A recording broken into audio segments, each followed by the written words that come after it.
नमस्कार साथियों, स्वागत है आप सभी लोगों का हमारे चैनल यूपी उत्कर्ष पर। और मैं आप सभी लोगों के सामने हाजिर हूं। बात करेंगे हम लोग आज यूपी SSC पैट 2025 की तैयारी कर रहे हैं उन सभी विद्यार्थियों के लिए जो आगामी सत्र में इस पैट के एलिजिबिलिटी एग्जाम को देखकर अपनी बहुत सारी नौकरियों में अपनी एलिजिबिलिटी को सुनिश्चित करना चाहते हैं। उन्हीं के एग्जाम में या अदर किसी भी यूपी का एग्जाम हो जहां पर जनरल साइंस आप लोगों से पूछी जा सकती है, तो ये 10 मिनट शो जो है वो आप लोगों के लिए है, जो साइंस के बहुत सारे इंपॉर्टेंट क्वेश्चन जो प्रीवियस ईयर क्वेश्चन पर बेस्ड हैं, एक्सपेक्टेड हैं, आप लोगों से पूछे जा सकते हैं, उनके बारे में हम चर्चा करेंगे। तो बहुत ज़्यादा समय मैं आप लोगों का नहीं लूंगी, छोटे छोटे समय में ये क्वेश्चन जो है वो क्वेश्चन हम लोग करने की कोशिश करेंगे। तो शुरू करते हैं आज का सेशन। और शुरू करने के साथ साथ ही आज का पहला क्वेश्चन जो है वो आप लोगों के सामने है। हम सभी लोगों से पूछा जा रहा है कि बेरी बेरी रोग जो है वो किस विटामिन की कमी से यहाँ पर हो जाता है। तो हम सब लोगों को याद रखना है कि ब से बेरी बेरी, ब से विटामिन B1। हम बचपन से पढ़ते हुए आए हैं कि मैम विटामिन A से हमें क्या होती है, रतौंधी यहाँ पर होती है। बी से क्या होता है मैम, बी से हमें बेरी बेरी यहाँ पर हो जाता है। सी से क्या होता है मैम, सी से स्कर्वी नामक रोग हो जाता है। डी से क्या होता है मैम, डी से रिकेट्स जो है वो रिकेट्स यहाँ पर होता है। ई से अगर हम लोग यहाँ पर बात करें तो ई से स्टेरिलिटी आ जाती है, यानी बांझपन या एंटी एजिंग जो है वो यहाँ पर देखी जाती है। और विटामिन के जो है वो विटामिन के किसके लिए रिस्पॉन्सिबल होता है, तो मैम ये कहीं ना कहीं ब्लड का क्लॉट यानी रक्त का थक्का जमाने में क्या होता है, सहायक होता है। तो इसका सही आंसर क्या होगा, सही आंसर बी होगा, विटामिन B1। ठीक है, that is the right answer. चलिए अगले क्वेश्चन की तरफ बढ़ते हैं। हमसे पूछा जा रहा है कि मेंढक में जो दांत होते हैं वो कैसे होते हैं। ठीक है, मेंढक जो कि एक जीव होता है और इसी जीव में जो दांत होते हैं, जो टीथ होते हैं, ठीक है, वही टीथ यहाँ पर जो है वो यहाँ पर कैसे होते हैं। तो हमको याद रखना है कि मेंढक में जो टीथ होते हैं ये होमोडोंट होते हैं। होमोडोंट की अगर हम लोग यहाँ पर बात करें तो एक जैसे जो है वो एक जैसे दांत यहाँ पर देखे जाते हैं। अगर हम लोग हेटेरोडोंट की बात करते हैं तो विषम प्रकार के होते हैं। और ठीकोडोंट की अगर हम लोग बात करते हैं तो जबड़ों में धंसे हुए जो दांत होते हैं ना, उन्हें हम लोग ठीकोडोंट कहते हैं। लेकिन मेंढक की अगर बात की जाए तो मेंढक में कौन से होंगे, होमोडोंट टीथ होंगे। नेक्स्ट क्वेश्चन हम लोग देखते हैं, स्टार्च से जो है वही स्टार्च से क्या संबंधित है। ठीक है, स्टार्च। अब देखो बच्चों, यहाँ पर अगर हम लोग स्टार्च की बात करी जाए तो हम कहते हैं कि स्टार्च जो है वो एक शर्करा है ना, एक शुगर है। लेकिन ये कैसी जो है वो कैसी शुगर है, तो आपको याद रखना है कि स्टार्च ना पॉलीसैकेराइड शुगर में आती है। कौन सी शुगर में आती है, पॉलीसैकेराइड शुगर। पॉलीसैकेराइड शुगर वो होती है जो 2 से 10 जो है वो 10 मोनोसैकेराइड इकाइयों से मिलकर बनी होती है। ठीक है, 2 to 10 जो हमारी मोनोसैकेराइड यूनिट्स होती हैं, ठीक है, इसी 2 से 10 मोनोसैकेराइड इकाइयों से मिलकर जो है वो बनी होती है, उसे हम लोग पॉलीसैकेराइड शुगर यहाँ पर बोलते हैं। तो स्टार्च क्या है मैम, स्टार्च एक पॉलीसैकेराइड शुगर यहाँ पर हो गई। ठीक है, और यही पॉलीसैकेराइड शुगर जो है इसका अपघटन किस में होता है मैम, ग्लूकोज में यहाँ पर हो जाता है। और यही वो ग्लूकोज होता है जो ग्लूकोज एक समय पर हमें क्या करता है, इंस्टेंट एनर्जी जो है वो यहाँ पर देता है। तो इसका संबंध जो है वो संबंध किससे होगा, स्टार्च फ्रक्टोज नहीं है, क्योंकि फ्रक्टोज जो है वो डाइसैकेराइड शुगर होती है। ठीक है, सुक्रोज जो है वो सुक्रोज भी क्या होती है मैम, सुक्रोज जो है ये सुक्रोज भी डाइसैकेराइड शुगर हमारे पास होती है।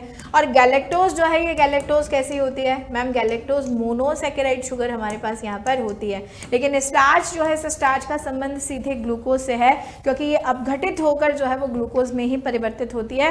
प्लस हमको याद रखना है कि स्टार्च को हमारे शरीर का ना संचित ईंधन यहाँ पर कहा जाता है। मगर अगर हम लोग स्टोर्ड फ्यूल की यहाँ पर क्या करेंगे, बात करेंगे, तो यही स्टोर्ड फ्यूल जो है वो हम लोग स्टार्च को बोलते हैं। ठीक है, चलिए आगे बढ़ते हैं। नेक्स्ट क्वेश्चन आप लोगों के सामने है, दांत का शिखर जो है वो शिखर बना होता है। हमारे मुंह में जो टूथ्स होते हैं और उन्हीं टूथ्स के अगर हम लोग शिखर की बात करें, क्राउन की बात करें, तो ये क्राउन जो है वो पास्थी का होता है, इनेमल का होता है, डेंटाइन का होता है या काइटिन का होता है। अब देखो मैं आप लोगों को एक चीज़ बहुत अच्छे से बताना चाहूँगी। बहुत सारे बच्चे जो है वो इसमें कंफ्यूज हो जाते हैं और कहते हैं कि मैम दांत का शिखर जो है वो इनेमल का बना होता है। इनेमल जो है वो इनेमल क्या होता है, इनेमल दांत जो है, इसी दांत के ऊपर एक सफ़ेद चमकदार परत होती है। ठीक है, और इसी सफ़ेददार चमकदार परत जो होती है, इसे हम लोग कहीं ना कहीं क्या कहते हैं मैम, इसे हम लोग कहीं ना कहीं शरीर का सबसे कठोर भाग जो है वही कठोर भाग यहाँ पर बोलते हैं। तो लेकिन इसका सही आंसर क्या होगा, इसका सही आंसर सी होगा, बी नहीं होगा। दांत के ऊपर जो सफ़ेद चमकदार परत है वो इनेमल है। लेकिन अगर हम लोग दांत के शिखर की यहाँ पर जो है वो यहाँ पर क्या करते हैं, बात करते हैं, तो क्राउन ऑफ टीथ जो है वो किसे कहा जाता है, वो डेंटाइन को कहा जाता है। दांत किसके बने होते हैं मैम, दांत डेंटाइन के ही यहाँ पर बने होते हैं।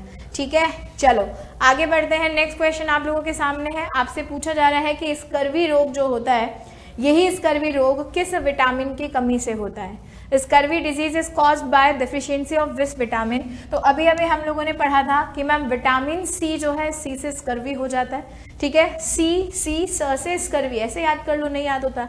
ठीक है, दूसरा स्कर्वी में क्या होता है मैम, स्कर्वी में जो पर्सन होता है उसके मसूड़ों से क्या निकलने लग जाता है, खून निकलने लग जाता है, मतलब गम ब्लीडिंग जिसे हम लोग यहाँ पर बोलते हैं ना, वही गम ब्लीडिंग यहाँ पर क्या हो जाती है, स्टार्ट हो जाती है। प्लस विटामिन के जो है वो क्या होता है मैम, विटामिन के कहीं ना कहीं रक्त का थक्का जो है, उसी रक्त के थक्के को जमाने में क्या होता है, सहायक यहाँ पर देखा जाता है। विटामिन डी जो है वो, विटामिन डी हमारी बोन्स के लिए अच्छा होता है। और विटामिन ई की अगर हम लोग यहाँ पर बात करें तो मैम विटामिन ई को हम लोग ब्यूटी विटामिन भी यहाँ पर बोलते हैं। और ये विटामिन कहीं ना कहीं स्टेरिलिटी के लिए भी जिम्मेदार होता है, मतलब जो फर्टिलिटी रेट होती है वो इस विटामिन की कमी से यहाँ पर डिक्रीज हो जाती है। ठीक है, गॉट इट द पॉइंट। चलो, तो ये चीज़ हम लोगों को यहाँ पर क्या करना है, ध्यान जो है वो ध्यान यहाँ पर रखना है ना। आगे बढ़ते हैं। आगे बढ़ने के साथ साथ ही अगर हम लोग यहाँ पे बात करें, what is the next question, pepsin यहाँ पर हम लोगों से क्या किया जा रहा है, पूछा जो है वो पूछा जा रहा है। And if we are talking about the pepsin, तो पैप्सिन क्या है मैम, पैप्सिन कहीं ना कहीं एक एंजाइम है।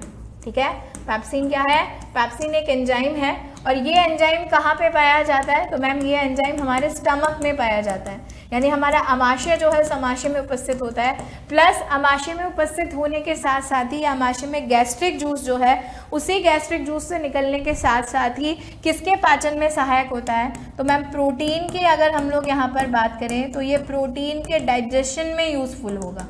किस में यूजफुल होगा, प्रोटीन जो होती है उसी प्रोटीन के डाइजेशन में यूजफुल होता है, प्रोटीन का पाचन करता है। नेक्स्ट क्वेश्चन, ग्लूकोज का ग्लाइकोजन में परिवर्तन यकृत में होता है, लेकिन इसका संग्रह कहाँ पे होता है।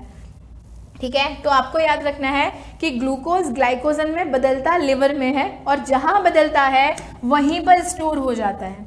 ठीक है, जहां बदलता है वहीं पर स्टोर हो जाता है, लेकिन स्टोर यकृत के साथ साथ मसल्स में भी होता है।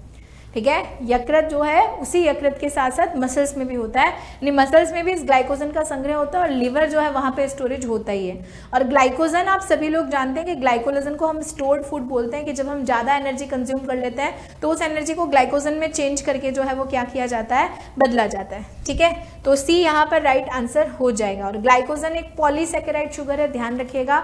ग्लूकोज एक मोनोसेकेराइड शुगर है, और हमारी बॉडी में उस मोनोसेकेराइड शुगर को पॉलीसेकेराइड शुगर में बदला जाता है। नेक्स्ट क्वेश्चन, वह कौन सा तत्व है जो दंत इनेमल को कठोर बनाता है। वह कौन सा तत्व है, एलिमेंट की यहाँ पर बात की जा रही है, वो एलिमेंट जो कि इनेमल जो है इसी इनेमल को क्या करता है, स्ट्रॉन्ग करता है। स्ट्रॉन्ग बोले तो मैम कठोर यहाँ पे बनाता है। इज इट कैल्शियम, क्या वो कैल्शियम होगा, क्या वो फ्लोरीन होगा, क्या वो आयोडीन होगा, या फिर सोडियम जो है वो सोडियम हमारा सही आंसर होगा। इनेमल वाला भाग ऊपर की सफ़ेद चमकदार परत होती है, और ऊपर की सफ़ेद चमकदार परत को कठोर बनाने का काम जो है वो कौन करता है, वो फ्लोरीन करता है, क्योंकि हमारे दांत जो है वो कैल्शियम और फॉस्फेट से मिलकर बने होता है। तो कैल्शियम जो है वो कैल्शियम भी करता है, लेकिन एनेमल को फ्लोरीन स्ट्रॉन्ग बनाता है। नेक्स्ट क्वेश्चन, पित्त का मुख्य कार्य जो है वो यहाँ पर क्या है। पित्त होता है बेटा बाइल जूस, है ना। और बाइल जूस की जब हम लोग बात करें तो हमें पता है कि बाइल जूस जो है वो मैम कैसा होता है, वो क्षारीय प्रकृति का होता है, बोले तो बेसिक नेचर का यहाँ पर होता है। बेसिक नेचर का होने के साथ साथ ही बाइल जूस का जो स्टोरेशन होता है, यानी जो संग्रह होता है, वो संग्रह कहाँ पे होता है, वो संग्रह मैम बेसिकली होता है पित्ताशय में, जिसे हम लोग गाल ब्लैडर बोलते हैं। लेकिन ये जो बाइल जूस है, इस बाइल जूस का निर्माण कहाँ पे होता है, ये बाइल जूस बनता कहाँ पे है, तो हम बोलेंगे कि हमारा जो लिवर है वो इस बाइल जूस को बनाता है। तो इसका मुख्य काम जो है वो क्या है, लिवर का मुख्य काम क्या होता है मैम, फैट इमल्शन करना। तो ये बाइल जूस क्योंकि लिवर में बनता है तो ये पाचन का काम करता है, और शोषण हेतु फैट का इमल्शन जो है वो इमल्शन करने का काम करता है, क्योंकि fat emulsion is the basic function of our liver. Next question आप लोगों के सामने है, जनन क्षमता में कमी होती है अगर फर्टिलिटी जो है वो फर्टिलिटी हो रही है, फर्टिलिटी डिक्रीज अगर किसी के अंदर हो रही है, निषेचन नहीं हो पा रहा, तो ऐसा किस विटामिन की वजह से होता है।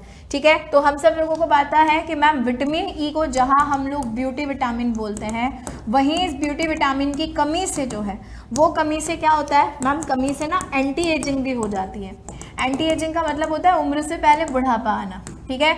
दूसरा, यही विटामिन ई जो है ये फर्टिलिटी के लिए भी रिस्पॉन्सिबल होता है, मतलब इससे जनन क्षमता जो है वो किसी भी व्यक्ति की अच्छी होती है। और अगर इसकी कमी हो जाती है तो इनफर्टिलिटी जैसे सिचुएशन जो है वो सिचुएशन पर्सन की बॉडी में बन जाती है, जनन क्षमता में कमी हो जाती है और व्यक्ति जो है वो रिप्रोडक्शन फेज में आगे पार्टिसिपेट नहीं कर पाता। गॉट इट द पॉइंट, ठीक है। तो ये हमारे आज के इस शो के 10 जो है वो इंपॉर्टेंट क्वेश्चन थे। ऐसे ही सीरीज के साथ आगे भी मैं आप लोगों से मिलती रहूंगी। धन्यवाद।